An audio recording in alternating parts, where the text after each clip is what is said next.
ನಮಸ್ಕಾರ ಸ್ನೇಹಿತರೆ, Hampi travel time ಚಾನಲ್ಗೆ ಸ್ವಾಗತ. ಸ್ನೇಹಿತರೆ, ಇಂದಿನ ವಿಶೇಷ ವಿಡಿಯೋದಲ್ಲಿ ನೋಡೋಣ ನಾವು ಕೊಪ್ಪಳ ಜಾತ್ರೆಯ ಮಹಾದಾಸೋಹವನ್ನು. ಸ್ನೇಹಿತರೆ, ಇಂದಿನ ಈ ವಿಡಿಯೋದಲ್ಲಿ ಗವಿಸಿದ್ದೇಶ್ವರ ಜಾತ್ರೆಯ ಮಹಾದಾಸೋಹ ಹೇಗಿದೆ, ಇಲ್ಲಿಗೆ ಎಷ್ಟು ಜನ ಬಂದಿದ್ದರು, ಇಲ್ಲಿ ಅಡುಗೆ ತಯಾರು ಹೇಗಿದೆ, ಇವೆಲ್ಲದರ ಬಗ್ಗೆ ನಿಮಗೆ ಮಾಹಿತಿ ನೀಡ್ತೇನೆ. ನೀವಿನ್ನೂ ನನ್ನ ಹಂಪಿ ಟ್ರಾವೆಲ್ ಟೈಮ್ ಚಾನಲನ್ನು ಸಬ್ಸ್ಕ್ರೈಬ್ ಮಾಡಿಲ್ಲ, ದಯವಿಟ್ಟು ನನ್ನ ಚಾನಲ್ ಸಬ್ಸ್ಕ್ರೈಬ್ ಮಾಡ್ಕೊಳ್ಳಿ, ಲೈಕ್ ಮಾಡಿ ಮತ್ತು ಈ ವಿಡಿಯೋವನ್ನು ನಿಮ್ಮ ಸ್ನೇಹಿತರಿಗೆ ಶೇರ್ ಮಾಡೋದನ್ನು ಮರಿಬೇಡಿ. ಬನ್ನಿ ಸ್ನೇಹಿತರೆ, ನಾವೀಗ ಇದ್ರ ಬಗ್ಗೆ ಸ್ನೇಹಿತರೆ, ಈಗ ನೀವು ನೋಡ್ತಾ ಇರೋದು ಮಹಾದಾಸೋಹದ ಎಂಟ್ರೆನ್ಸು. ಇಲ್ಲಿಂದ ಎಲ್ಲ ಜನರು ಮಹಾದಾಸೋಹಕ್ಕೆ ಒಳಗೆ ಹೋಗ್ತಾ ಇದ್ದಾರೆ. ಲಕ್ಷಾಂತರ ಭಕ್ತರು ಈ ದಾಸೋಹದಲ್ಲಿ ಪಾಲ್ಗೊಂಡಿದ್ದಾರೆ. ಅತ್ಯುತ್ತಮ ವ್ಯವಸ್ಥೆಯನ್ನು ಇಲ್ಲಿ ನಿರ್ಮಾಣ ಮಾಡಿದ್ದಾರೆ. ಇಲ್ಲಿ ಒಳಗಡೆ ಹೋಗಲಿಕ್ಕೆ ಮತ್ತು ಬರಲಿಕ್ಕೆ ಅಂಗವಿಕಲರಿಗೆ ಎಲ್ಲರಿಗೂ ವಿಶೇಷವಾದ ವ್ಯವಸ್ಥೆಯನ್ನು ಇಲ್ಲಿ ಕಲ್ಪಿಸಿದ್ದಾರೆ. ಸಾಗರದಂತೆ ಜನ ಈ ಮಹಾದಾಸೋಹ ಕಾರ್ಯಕ್ರಮಕ್ಕೆ ಆಗಮಿಸುತ್ತಿದ್ದಾರೆ.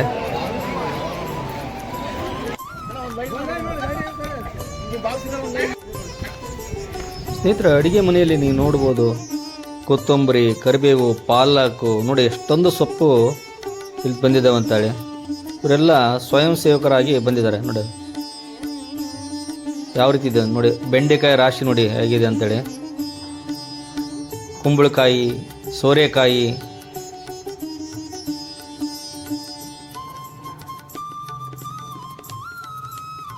ಬದನೆಕಾಯಿ ರಾಶಿ ಅಂತೂ ಹೇಳೋಕ್ಕಾಗಲ್ಲ, ಸಿಕ್ಕಾಪಟ್ಟೆ ಬದನೆಕಾಯಿ ಬಂದಿದೆ ಇಲ್ಲಿ.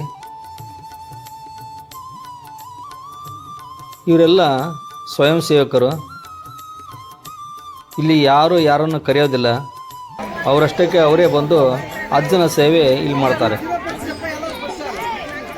ಇಲ್ಲಿ ಸಾವಿರಾರು ಸಂಖ್ಯೆಯ ಭಕ್ತರು ಅಜ್ಜನ ಸೇವೆ ಮಾಡ್ತಾ ಇದ್ದಾರೆ. ಅದನ್ನು ನೀವೀಗ ನೋಡ್ಬೋದು. ಇದು ಪಾಲಕ್ ಸೊಪ್ಪು.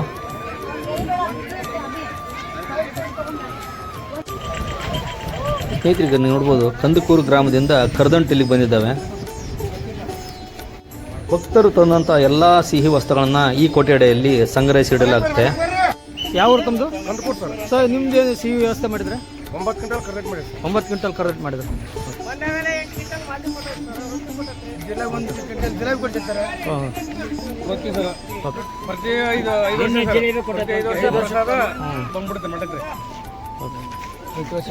ಗವಿಸಿದ್ದೇಶ್ವರ ಮಹಾರಾಜ್. ಗವಿಶ್ರೀ ಅಜ್ಜನವರು ಮಿರ್ಚಿ ಹಾಕುವ ಮೂಲಕ ಕಾರ್ಯಕ್ರಮಕ್ಕೆ ಚಾಲನೆ ನೀಡಿದರು. ಇದಕ್ಕಾಗಿ 12 ಬ್ಯಾರಲ್ ಎಣ್ಣೆ ಹಾಗೂ 28 ಕ್ವಿಂಟಲ್ ಕಡಲೆ ಹಿಟ್ಟನ್ನು ಬಳಸಿಕೊಳ್ಳಲಾಗಿತ್ತು. ಮಿರ್ಚಿಯ ರಾಶಿಯನ್ನೇ ನೀವಿಲ್ಲಿ ನೋಡಬಹುದು. ನೋಡಿ ಹೇಗಿದೆ ಅಂತ.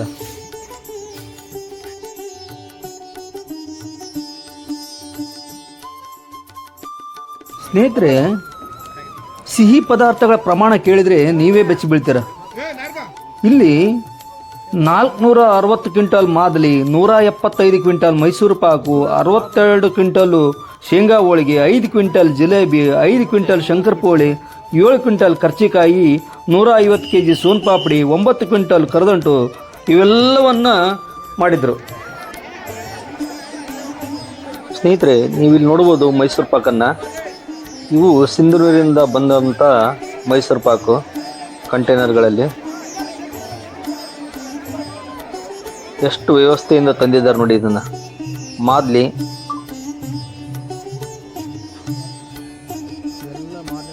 ನಾವೀಗ ನೋಡ್ತಾ ಇದ್ದೀವಿ ಮಾದಲಿ ಕೋಣೆ. ಇದು ಇವತ್ತು ಒಂದು ದಿವಸನೇ ಸುಮಾರು 5 ಕ್ವಿಂಟಲ್ ಮಾದಲಿ ಹೋಗಿದೆ.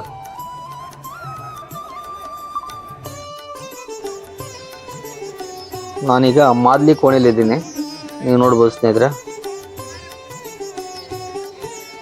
ಎಷ್ಟೊಂದು ಸ್ವಯಂ ಸೇವಕರು ಇಲ್ಲಿ ಸೇವೆ ಮಾಡ್ತಾ ಇದ್ದಾರೆ ಅಂತ ನೀವು ನೋಡ್ಬೋದು. ಮಾದಲಿಗೆ ಹಾಲು ಸ್ವೀಟ್ ಎಷ್ಟು ಲೀಟ್ರ್ ಹಾಲು ಇದ್ದಾರೆ? 500 ಲೀಟ್ರ್ ಒಂದು ಇದರಲ್ಲಿ. ಹಾಂ, ಬಟ್ ಎಷ್ಟು ಲೀಟ್ರ್ ಹಾಲು? 1100 ಲೀಟ್ರ್ ಹಾಲು.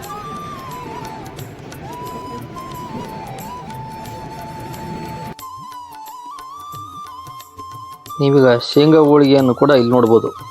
ದಾಸೋಹಕ್ಕೆ ಇವುಗಳನ್ನು ತೆಗೆದುಕೊಂಡು ಹೋಗ್ತಾ ಇದ್ದಾರೆ. ಇದು ಸಿಹಿ ರೂಮಿನ ಕೋಣೆ. ಸಿಂಧನೂರಿನ ಗೆಳೆಯರ ಬಳಗದಂತ ಮೈಸೂರು ಪಾಕು ಕಂಟೈನರ್ ಹೇಗಿದೆ ಅಂತ ನೋಡ್ಬೋದು. ನೋಡಿ, ಇಷ್ಟು ದೊಡ್ಡ ಕಂಟೈನರ್ ಅಲ್ಲಿ ಮೈಸೂರು ಪಾಕ್ ತಂದಿದ್ದಾರೆ. 175 ಕ್ವಿಂಟಲ್ ಮೈಸೂರು ಪಾಕ್ ಇದು. 15 ಲಕ್ಷ ರೊಟ್ಟಿಗಳಿದ್ದಾವೆ. ಇದು 100 ಫೀಟ್ ಇದೆ. 100 ಫೀಟ್ ಹೈಟು ರೊಟ್ಟಿ. ಇದು ಲೆಂತ್ ಬಂದು 35 ಫೀಟ್. ಈ ರೊಟ್ಟಿ ರಾಶಿಯನ್ನು ನೀವು ನೋಡ್ಬೋದು. ಇದನ್ನು ರೊಟ್ಟಿಯ ಬೆಟ್ಟ ಅಂದರೂ ಕೂಡ ತಪ್ಪಾಗಲಿಕ್ಕಿಲ್ಲ. ರೊಟ್ಟಿ ಜೊತೆ ತಿನ್ನಲಿಕ್ಕೆ ಕೆಂಪು ಚಟ್ನಿ ಮಾಡಿದ್ದಾರೆ, ಹಾಗೂ ಹೆಸರು ಕಾಳು ಪಲ್ಯ. ಹೆಸರು ಕಾಳು ಪಲ್ಯ 2 ಕೊಪ್ಪರಿಗೆ ಹೆಸರು ಕಾಳು ಪಲ್ಯ ಮಾಡಿದ್ದಾರೆ. ಒಂದು 2 ಕೊಪ್ಪರಿಗೆ ಬದನೆಕಾಯಿ ಪಲ್ಯವನ್ನು ಈ ರೊಟ್ಟಿ ಜೊತೆ ತಿನ್ನಲಿಕ್ಕೆ ಇದು ಮಹಾದಾಸೋಹದಲ್ಲಿ ವ್ಯವಸ್ಥೆ ಮಾಡಿದ್ದಾರೆ. ಹುಣಸಿಕಾಯಿ ಚಟ್ನಿ, ಉಪ್ಪಿನಕಾಯಿ ಇವೆಲ್ಲವನ್ನ ಈ ದಾಸೋಹದಲ್ಲಿ ವ್ಯವಸ್ಥೆ ಮಾಡಿದರು. ಈ ಮಟ್ಟದ ದಾಸೋಹ ನಿಮಗೆ ನೋಡಲಿಕ್ಕೆ ಎಲ್ಲಿಯೂ ಸಿಗೋದಿಲ್ಲ. ಇದು ಕೇವಲ ಕೊಪ್ಪಳ ಜಾತ್ರೆಯಲ್ಲಿ ಮಾತ್ರ ಅಂತ ಹೇಳ್ಬೋದು. ಲಿಂಬಿಕಾಯಿ ಉಪ್ಪಿನಕಾಯಿಯನ್ನು ನೀವು ನೋಡ್ಬೋದು. ಎಲ್ಲವೂ ಡ್ರಮ್ ಗಟ್ಟಲೆ ಬಂದಿದೆ.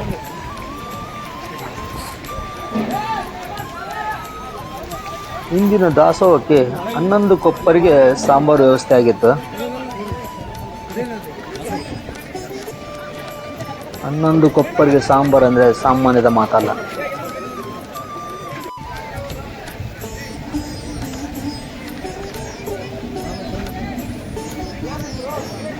ಇಷ್ಟು ದೊಡ್ಡ ಅಡುಗೆ ಮನೆ ನಿಮಗೆ ಎಲ್ಲಿ ನೋಡ್ಲಿಕ್ಕೆ ಸಿಗೋದಿಲ್ಲ. ಸೊ ಅನ್ನ ಮಾಡ್ತಾ ಇದ್ದಾರೆ ಇಲ್ಲಿ ಹಚ್ಚಿದ ಒಲೆ ಆರೋದಿಲ್ಲ. ನಿರಂತರ 20 ದಿನಗಳ ಕಾಲ ಈ ಒಲೆ ಹೀಗೆ ಉರಿತಾನೆ ಇರುತ್ತೆ.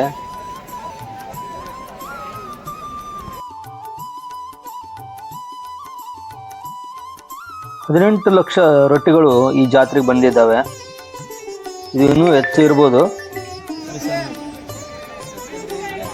ಶಾಸ್ತ್ರದಲ್ಲಿ ಹೇಳುತ್ತಾರೆ, ಅನ್ನದಾನವೇ ಮಹಾದಾನ. ಅದೇ ಮಾತನ್ನು ನಮ್ಮ ಕೊಪ್ಪಳ ಅಜ್ಜನ ಜಾತ್ರೆ ಪ್ರತಿ ವರ್ಷ ಜೀವಂತವಾಗಿ ತೋರಿಸುತ್ತದೆ.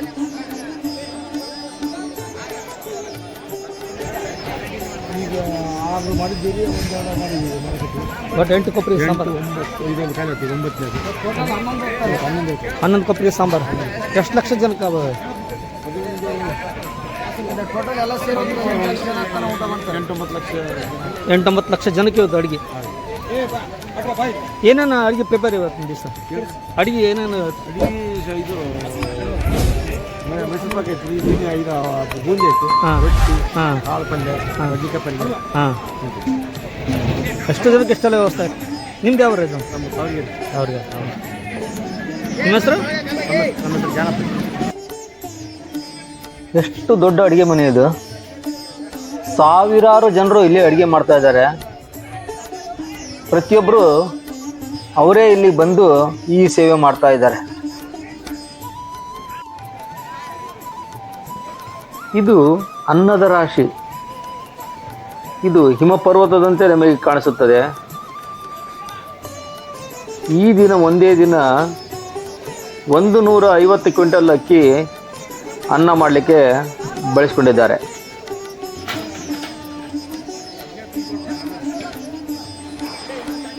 ಅನ್ನ ಹಾಗೆ ರೆಡಿ ಆಗ್ತಾನೆ ಇದೆ. ನೋಡಿ ಎಷ್ಟು ಜನ ಅಡುಗೆ ಮಾಡ್ತಾ ಇದ್ದಾರೆ ಇಲ್ಲಿ.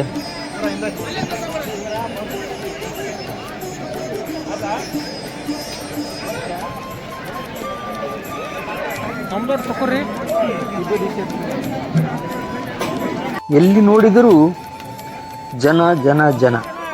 ಲಕ್ಷಾಂತರ ಜನರು ಬಂದರೂ ಇಲ್ಲಿ ಗದ್ದಲ ಇಲ್ಲ, ಗೊಂದಲ ಇಲ್ಲ. ಮಹಾದಾಸೋಹ ಸಂಪೂರ್ಣ ಶಿಸ್ತುಬದ್ಧವಾಗಿ ನಡೆಯುತ್ತಿದೆ. ಸರಿಯಾದ ಸಾಲು, ಸರಿಯಾದ ವ್ಯವಸ್ಥೆ, ಯಾರಿಗೂ ಅನ್ಯಾಯವಾಗದಂತೆ ಎಲ್ಲರಿಗೂ ಸಮನಾಗಿ ಪ್ರಸಾದ ಪ್ರತಿ ಭಕ್ತರು ತಿನ್ನುವ ಅನ್ನೋದಲ್ಲೂ ಅಜ್ಜನ ಆಶೀರ್ವಾದ ಇದೆ ಅನ್ನೋದು ನಂಬಿಕೆ.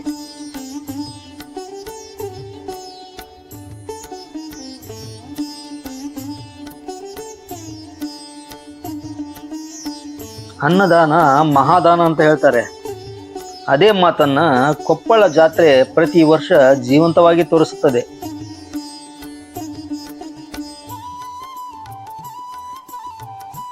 ಕಾಲೇಜು ವಿದ್ಯಾರ್ಥಿನಿಯರು ಸ್ವಯಂ ಸೇವಕರಾಗಿ ಕಾರ್ಯನಿರ್ವಹಿಸ್ತಾ ಇದ್ದಾರೆ. ತುಂಬ ಅಚ್ಚುಕಟ್ಟವಾಗಿ ಇವರು ಕಾರ್ಯನಿರ್ವಹಣೆ ಮಾಡ್ತಾ ಇದ್ದಾರೆ.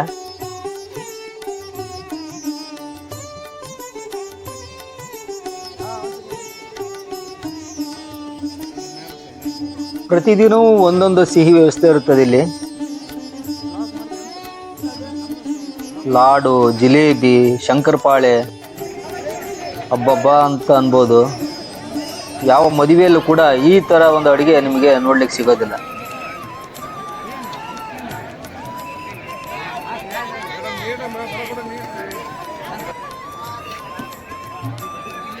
ಎಲ್ಲಿ ನೋಡಿದರಲ್ಲಿ ಜನವೋ ಜನ.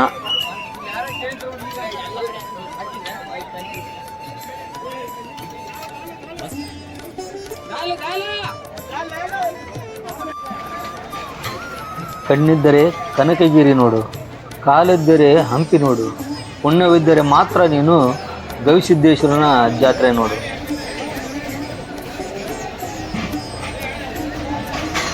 ಈ ವರ್ಷ 210ನೇ ಗವಿಸಿದ್ದೇಶ್ವರ ಜಾತ್ರಾ ಮಹೋತ್ಸವ.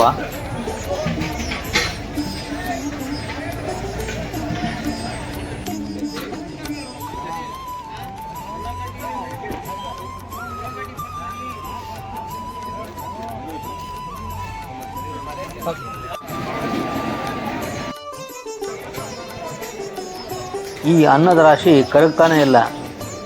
ಒಂದು ರಾಶಿ ಕರಗೋದ್ರಲ್ಲಿ ಇನ್ನೊಂದು ರಾಶಿ ರೆಡಿ ಆಗಿರುತ್ತೆ.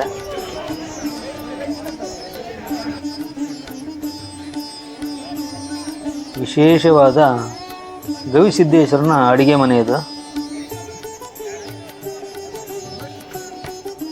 ಯಾವ ರೀತಿ ಅಡಿಗೆ ಮಾಡ್ತಿದ್ದಾರೆ ಅಂತ ನೋಡ್ಬೋದು.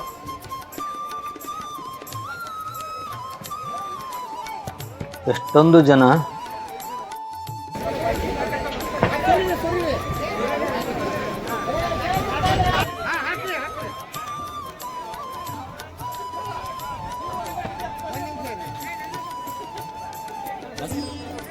ಇಪ್ಪತ್ತು ದಿನಗಳ ಕಾಲ ನಡೆಯುವ ನಿರಂತರ ಅನ್ನದಾಸೋಹ.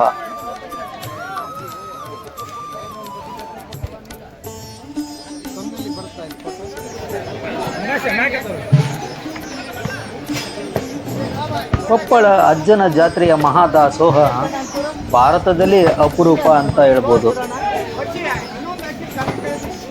ಈ ಜಾತ್ರೆಗೆ ಜನರು ಕೇವಲ ಕರ್ನಾಟಕದಿಂದಲ್ಲ, ಮಹಾರಾಷ್ಟ್ರ, ಆಂಧ್ರ, ತೆಲಂಗಾಣ ಎಲ್ಲ ಕಡೆಯಿಂದಲೂ ಸಾಕಷ್ಟು ಭಕ್ತರ ದಂಡು ಹರಿದು ಬರುತ್ತೆ.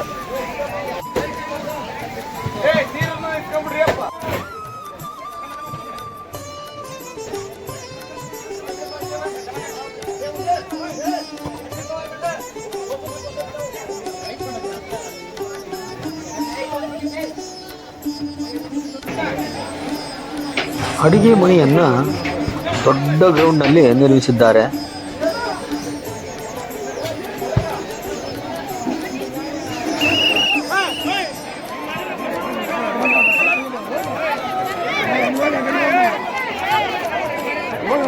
ಜನ ಈಗ ಇನ್ನೂ ಹೆಚ್ಚಾಗ್ತಾನೆ ಇದ್ದಾರೆ. ಎಲ್ಲಿ ನೋಡಿದ್ರಲ್ಲಿ ಜನವೋ ಜನ.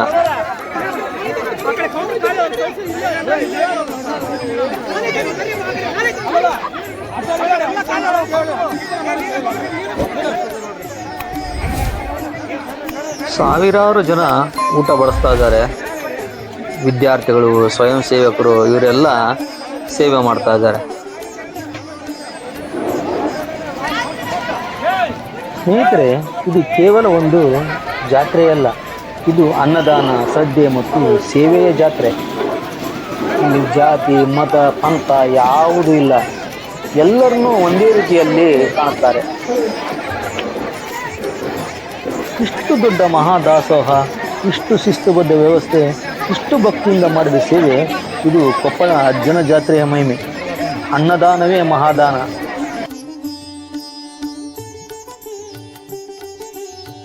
ಗವಿಶ್ರೀ ಅಜ್ಜನವರ ಚರಣಗಳಿಗೆ ಶರಣು. ಈ ಮಹಾದಾಸೋಹ ಇನ್ನೂ ಅನೇಕ ವರ್ಷಗಳು ನಿರಂತರವಾಗಿ ನಡೆಯಲಿ ಎಂದು, ನಿಮಗೂ ಅಜ್ಜನ ಆಶೀರ್ವಾದ ಸದಾ ಇರಲಿ ಎಂದು ಕೇಳಿಕೊಳ್ಳುತ್ತೇನೆ. ಸ್ನೇಹಿತರೆ, ನನ್ನ ಈ ಮಹಾದಾಸೋಹದ ವಿಡಿಯೋ ನಿಮ್ಗೆ ಇಷ್ಟವಾದಲ್ಲಿ ದಯವಿಟ್ಟು ನನ್ನ ಚಾನಲನ್ನು ಸಬ್ಸ್ಕ್ರೈಬ್ ಮಾಡ್ಕೊಳ್ಳಿ, ಲೈಕ್ ಮಾಡಿ, ಹೈಪ್ ಮಾಡಿ, ಹಾಗೂ ಈ ವಿಡಿಯೋವನ್ನು ನಿಮ್ಮ ಸ್ನೇಹಿತರಿಗೆ ಶೇರ್ ಮಾಡೋದನ್ನು ಮರೆಯಬೇಡಿ. ಧನ್ಯವಾದಗಳು.